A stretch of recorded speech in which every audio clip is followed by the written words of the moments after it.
show. It's time for the Investors Education Series, and today we're looking at wealthy and poor money mindset, or wealthy and poor money belief. But before that, we take our thought-provoking questions. The first one: do you have enough money? Are you spending enough time with family and friends? Do you come home from your job full of life? Do you have time to participate in things you believe are worthwhile? If you were laid off from your job, would you see it as an opportunity? Are you satisfied with the contributions you've made to the world? Are you at peace with money? Does your job reflect your value? Do you have enough savings to see you through 6 months of normal living expenses? Is your life whole? Do all the peace, your job, your expenditures, your relationship, your values fit together? And the last one: do you have a will? That's a very good one. Gina is asking us a question. Do you have a will? Esther, do you have a will? You know what is a will? At least you know now. Okay. Yes, I do have a will. Wow. But I wouldn't like to talk about it. No, of course, we are not able to talk about it now. You know, it's a will is your personal something, so that but it's good just to have that mindset, believe that everybody needs to put down a will. So there is another set of questions again. We're taking that. Okay, Esther, you can take those questions for us, and let's see.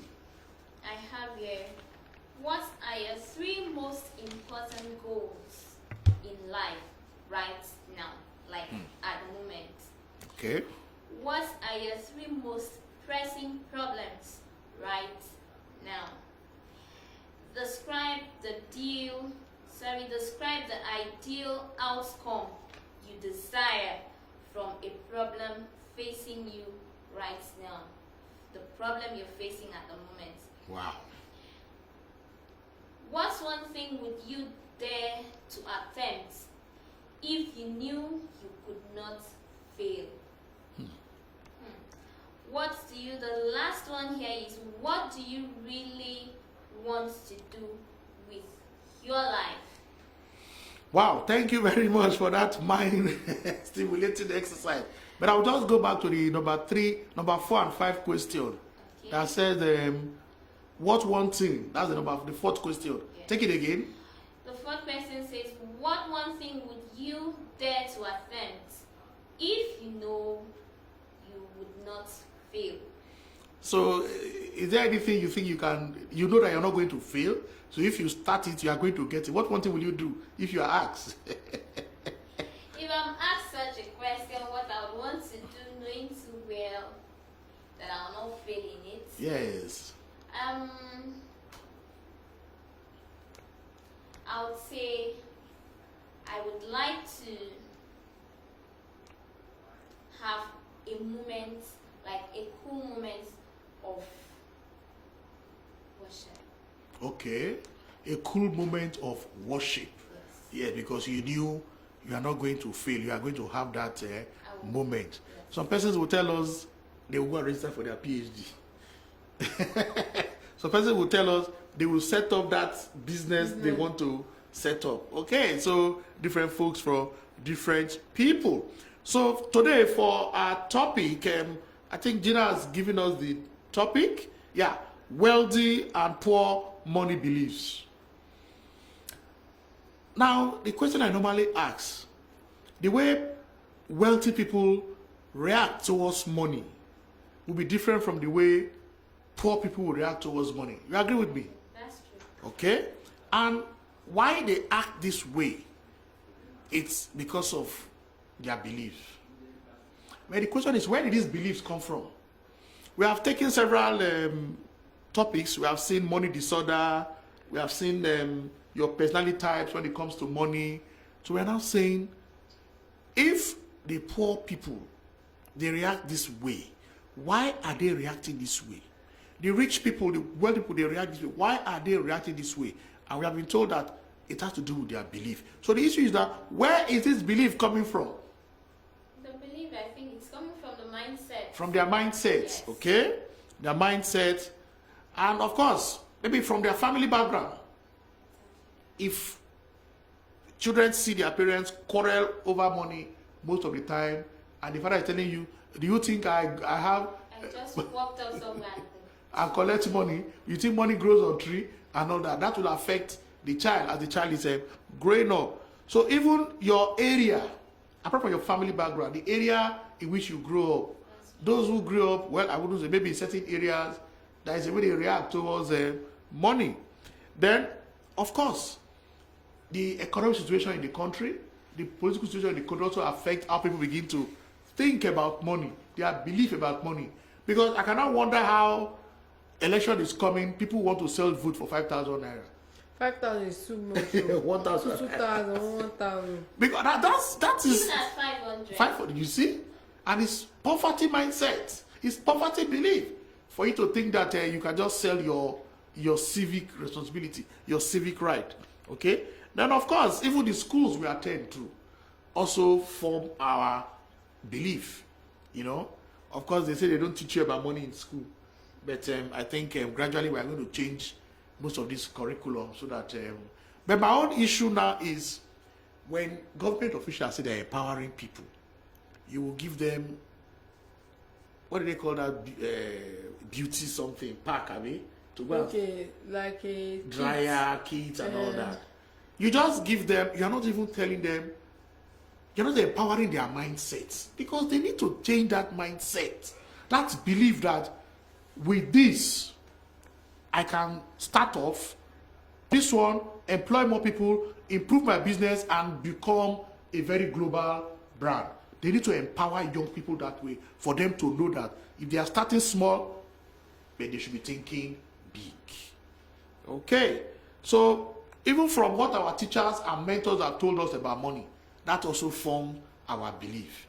You know, people who themselves don't even know how to manage their finances, they begin to talk about it. It does not mean because you're an accountant that tells you can manage your money. No, there are two different things. Another one again I would like to talk about is our religious leader. The way they talk about money. But I'm happy that most of them will invite experts. They have programs in their church and they begin to talk about money and all that. But we should not make this mistake of in the church setting, religious setting, you just talk only about prosperity, prosperity, prosperity. Man is, you have to balance man. He has his physical aspect, he has his spiritual aspect, and of course he also has his emotional and intellectual aspect. We have to balance that aspect of man. I wouldn't say I am a preacher of prosperity, but I know that the God we all serve is a very rich God. Because he has said it in the Bible now. God wants you to be rich. There are so many Bible passages that we can quote here now which tells us that he wants us to be rich. Look at the parable of the talents. Where that master was living. When he came back, he asked them to give account of what they have done with the talent he has given to them.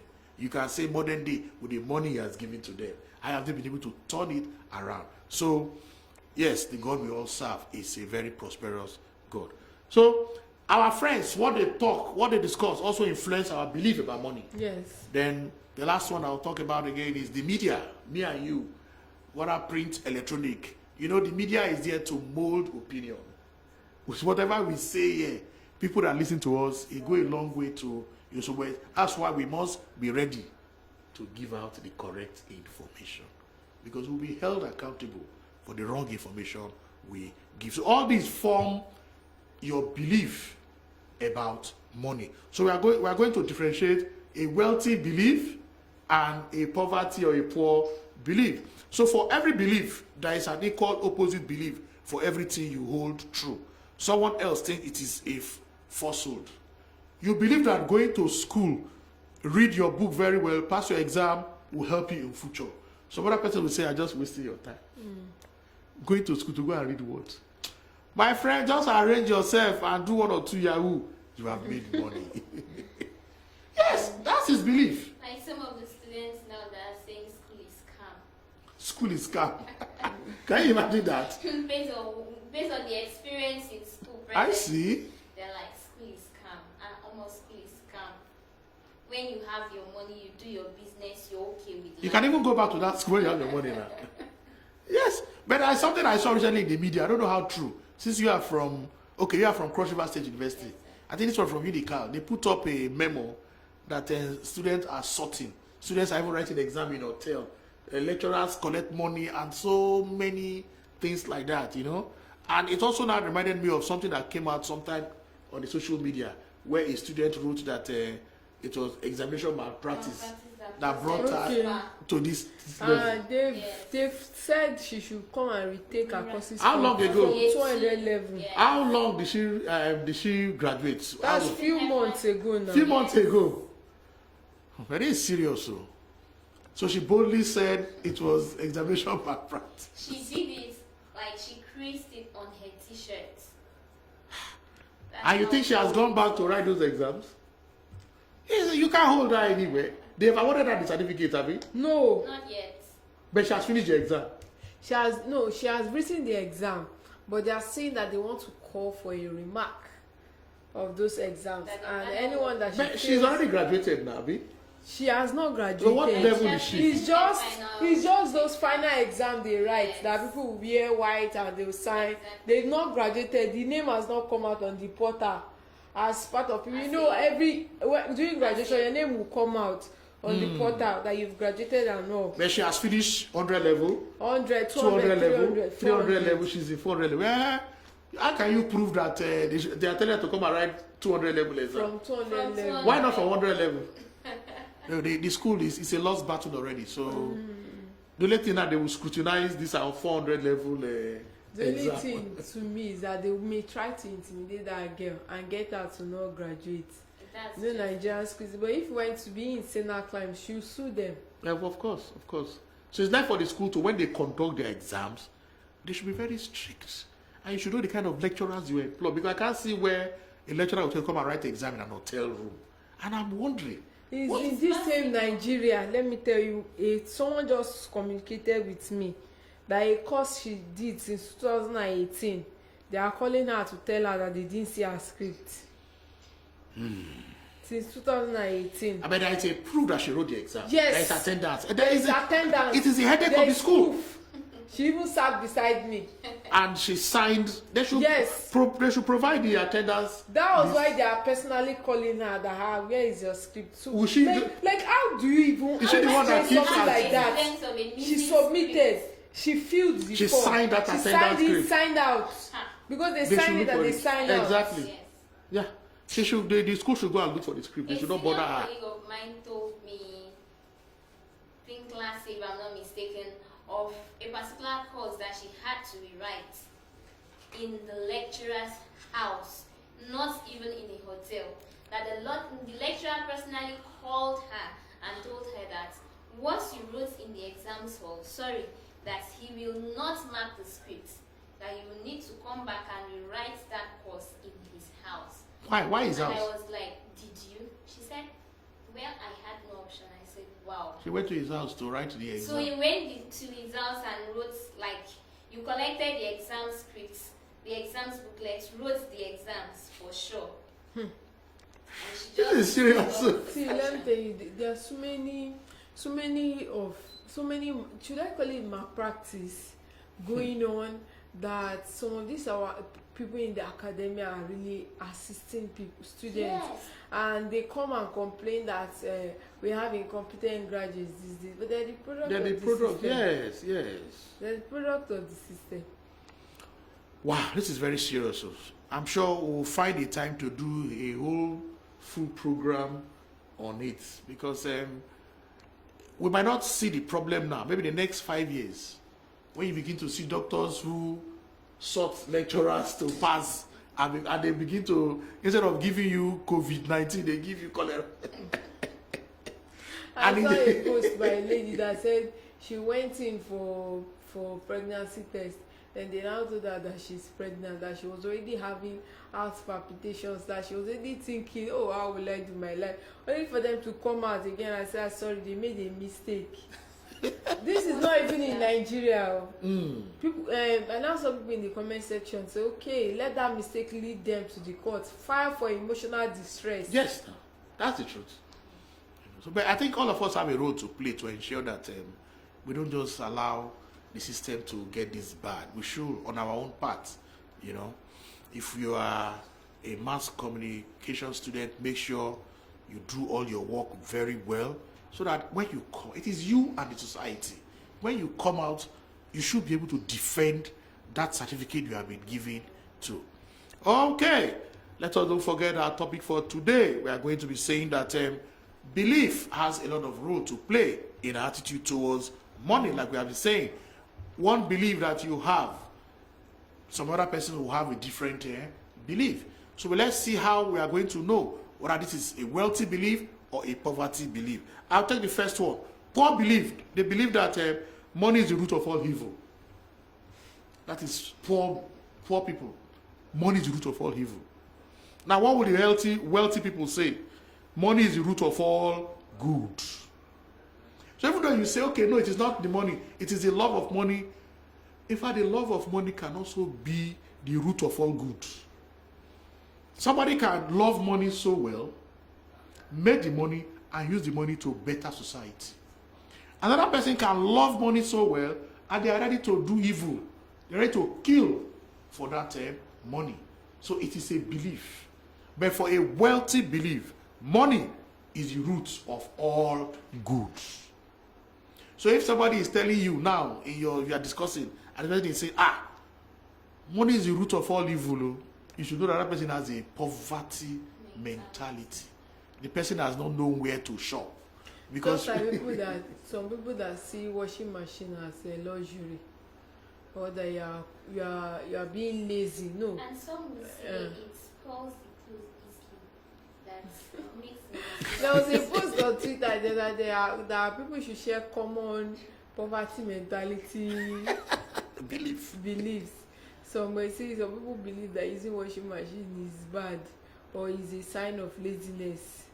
I've forgotten another one again. So many. You can imagine, you can see just that little letters and you can know where people stand. How can you say a machine that will assist you, help you make things easier, and even make you achieve more? You are saying it's a sign of laziness. And they don't need it. Okay. So that is for the first belief. The second belief, poor belief, they will say, you need money to make money. Someone wants to start a business. Say, I cannot start a business. I need money to start. It's a poverty mentality. Because if you are starting your small business, SME, once your idea is good, right things are in place, you will attract the money. And that's why we have the stock markets for you. You think all the businesses there, they collect money from the public. The bank is also there. If you have a right idea, take it to the bank and you are very sure. And the bank too have seen your proposal. It's a workable business. Of course, even individuals can say, okay, let me support that your business. As long as when money starts coming, not that you now begin to play them, begin to tell them stories, you know. So that's poor belief. Say, I need money to make money. For the wealthy people, look at what they will say. You need ideas, energy, and service to make money. Yes, you need ideas, energy, and service to make money. Let's look at another belief again from the poor people side, or poverty mentality. The monetary system is evil, unfair, and corrupt. That is the central bank, the commercial bank. That is the monetary system today. You know, people that need money, people save money in the bank, people that need money to do business, go to the bank, get a loan. You know, when they make money, they pay back. You know, another, you buy things, you sell. That is the monetary system. They are now saying it is corrupt. That's poverty mentality. Let's see what the wealthy people will say. Wealthy believe the monetary system is amazing at quantifying value and accelerating money. Because if you produce, you sell. People like what you have produced. That's why they are giving you money. Would you say that is corrupt? It's not corrupt. The only time you say it is corrupt, maybe I produce or I offer a service. I'm supposed to charge maybe 100,000 naira for that service, and I charge 1 million. That is, I didn't give the proper value for my service. Maybe the quality of the service is not up to that 1 million. So for you, what you need to do is to improve the quality of your service so you can charge high. If you invite me for a seminar to talk for 2 days, depending on the organizers and what you want me to do there, the least I can collect from you is 100,000 naira a day. Yes, for speaking. Yes, the least I can collect is 100,000 naira. Yes, the least I can collect 100,000 naira. And if you want it to extend to 2 days, of course, depending on what I'm doing, I will increase my charge. So the monetary system is not evil. It's amazing because it quantifies the value of your product or your service you are offering. Okay, another poverty belief is debt is bad. I should not take debt at all. You should not borrow money at all. It is bad. That's poverty belief. Yes. Even somebody will tell me today, Dangote still takes loan from the bank. In fact, the banks are even struggling to give him loan to run his business. How can you now tell me the richest black man in the world still takes loan from the bank, and you're telling me that debt is bad? The only time debt is bad is when you take a loan, because you need to make use of the money to produce for you to pay back. But let's take a farmer, for example, now. You are supposed to take that, your loan as a farmer, to buy new seeds, equipment, employ people in your farm. Instead, you take that money to go and marry a new wife. That is when debt is bad. Yes. Or you go and do things that are not producing to bring money for you to pay back the loan. So for the wealthy people, debt is good. Good debt. And if you take the loan to do things that are productive, that will pay back and make profits for you. Yeah, so in our social discussions, anywhere we are, when we listen to people, when they talk about money, then we should be able to know whether this one has a wealthy mindset or a poverty mindset. In fact, poverty mindset, people don't even want to talk about money. But while the wealthy people, they want to discuss about the importance of money, process of making money. For them, it is joy talking to people how they can make money. And in fact, that process of you knowing that you are doing something that is going to bring money to you, there is this form of satisfaction, happiness. And of course, we'll see it along this series. Your brain secretes certain chemicals, happiness chemical, we call them dopamine, and makes you feel happy. And that's why you can experiment yourself when you are doing a project and you know that at the end of the day, money is going to come. You see that you have some feeling, because what is happiness? When you are doing something continuously progressing, and you know at the end you are going to be you are going to get money. It makes you happy. Okay? So let's look at that very well. Another poverty belief again we can consider is you have to work really hard to make money. That's a poverty belief. You have to work really hard. And I ask the question, okay, you are in Lagos here, you understand those women that when you buy something in any of these markets, is that Alabaro? Are they not working so hard? Of course. Are they making money? They are just barely getting by. Exactly. Then have you seen the truck pushers? Those people who go around and carry debt and they begin to... I've seen a write-up somewhere. Somebody said that the richest people on earth, the richest set of people on earth are supposed to be the truck pushers. Okay. If riches was meant to be based on hard work. Like Warren Buffett would say, you can't be wealthy if when you are sleeping you are not making money. Yes. So that's a poverty mentality to say you need to really work hard. But what is the wealthy mentality, wealthy people mentality when it comes to working hard. You have to make money work really hard for you. So you can see, instead of you working for money, you make money work hard for you. And we have said on this program several times that money is a very good master, a very good servant, but a very tyrannical master. So you just have to make money your servant and don't allow money to be your master. Because if money is your master, money will control you. And like we have seen, you know, in several places. Let me just even mention this if we have enough time. It amazes me when a husband and a wife, I'm sure it doesn't happen in Nigeria here, but I've seen it most of the time in the US. The husband or the wife dies, and the first thing police are looking at, the man is the first, or the woman is the principal suspect. Does it happen even in Africa here too? The man, husband and wife, the man died, they're suspecting the wife. The woman died, they're suspecting the husband. Why is it so? And by the time they now look at bank statement, you will see that, okay, she has insurance. If she dies, she will collect 10 million. That's why the man is killing her. It happens most of the time in the US. And when they're doing investigation, they would not say they have a motive. And I'm wondering, so people can kill a spouse for money? People can kill a spouse for money. Which tells you, which I've said here in this program, that money is spiritual. Money, we should have the right personality towards money to make money our servant.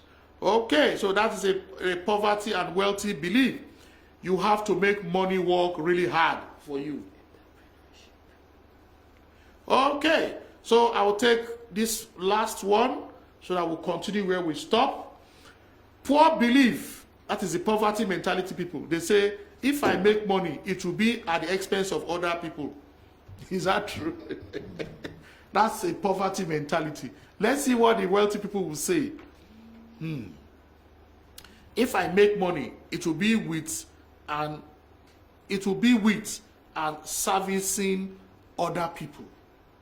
That's the wealthy mindset. They make money, they will use that money to service other people, and everybody will be satisfied at the end of the day. They are not making money at the expense of another person. And I tell them, they say, oh, that man is a shrewd businessman. You are cheating people. So that is not a businessman. You don't make money because you are cheating people. No. How long will that last? One day, the illegal things you are doing will come out. So you just have to be ethical when you run your business. So we're out of time today. We will continue from where we stopped, looking at the poverty belief and, of course, wealthy belief. We'll continue from there. Let's go for a short break. Popsy say make I go school, in the future, make I be a professor.